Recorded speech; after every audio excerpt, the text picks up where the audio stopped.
What if I told you the most powerful management principles didn't come from some fancy MBA program, but from a small-town cannery in Indiana? Well, we're going to unpack the applied wisdom of a leader who, quietly but profoundly, shaped the entire tech industry.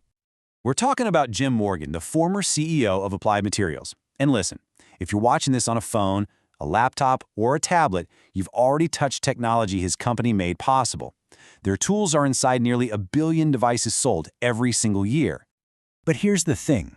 Morgan's most powerful tool wasn't some high-tech silicon wafer etcher. No, it was a set of incredibly powerful principles, a kind of applied wisdom that he learned far, far away from any high-tech lab. And Morgan himself said it best. His core philosophy was, quote, pretty simple at the cannery. And believe it or not, that simple foundation, learned back in rural Indiana, would go on to build a global tech empire. Okay, so first up, from cannery to CEO. Because before he was this big-shot CEO, Morgan was learning his most important lessons from people on the factory floor and in the Army. So his path? Yeah, it wasn't your typical climb up the corporate ladder, not even close. It was this journey through totally different worlds, from the grease and steam of his family's cannery to the super rigid logistics of the U.S. Army, and then the high-stakes game of venture capital. And every single stop taught him something absolutely vital. All right, Section 2, the essential Morganisms. Because from all these experiences, he started to forge this set of core principles, these Morganisms, that would guide pretty much every decision he ever made. So where did this all start? Well, the first big one came from a guy named Mike Travagelio. He was a technician who would work all night, every night, just to make sure the family cannery's machines were up and running by 7 a.m. And this idea, it just stuck with Morgan. It became his obsession. He saw the trust his dad had in Mike and realized, you know what? True customer loyalty, it's not a transaction. It's a deep, deep partnership.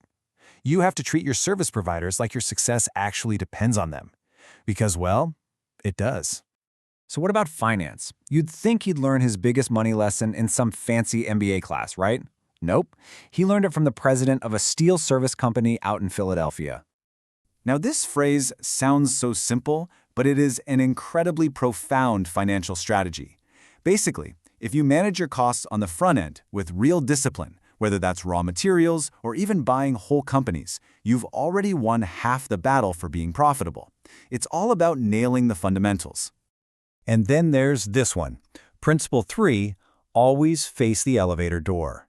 It's just a brilliant metaphor for understanding business cycles, knowing when that elevator is going up, and maybe more importantly, when it's about to head right back down.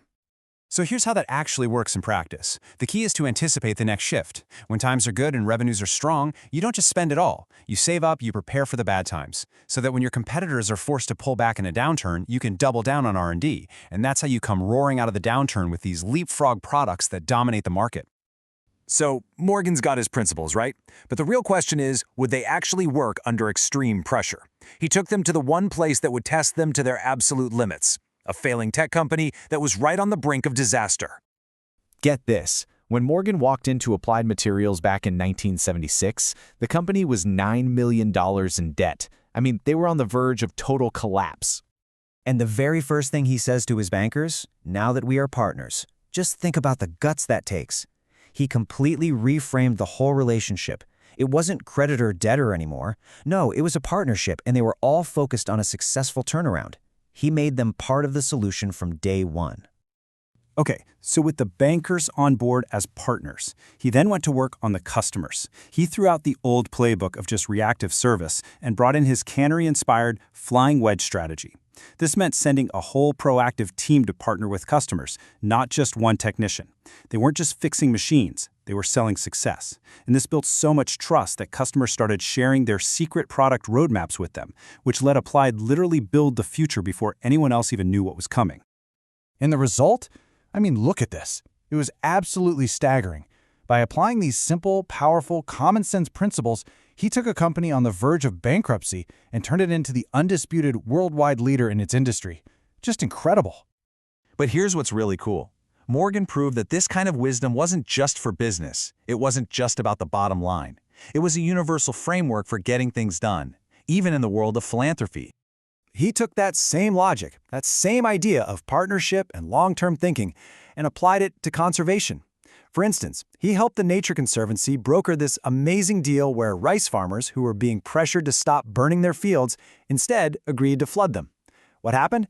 They created new wetlands for migrating ducks, and the farmers got new income from hunting clubs. It's just perfect proof that good management, real partnership, works everywhere. So what's the big idea here? What's the ultimate takeaway from all of this?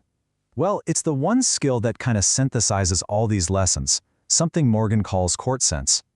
It's the difference between, say, just dribbling a basketball and truly seeing the entire court. It's about anticipating the other player's moves, seeing openings before they even appear, and just understanding the flow of the entire game. You're not just watching the ball, you're seeing the whole system. And this is the key to thriving in any complex system, whether you're running a business or just navigating your own career. You anticipate what's coming, you process what's changing around you, and you have the confidence to adjust your strategy on the fly. So I'll just leave you with this question to think about. Your career. That's your court. Are you just watching the ball, or are you starting to see the whole game? Because the lessons from a guy who fixed canning machines in the middle of the night, well, they can teach all of us how to do just that.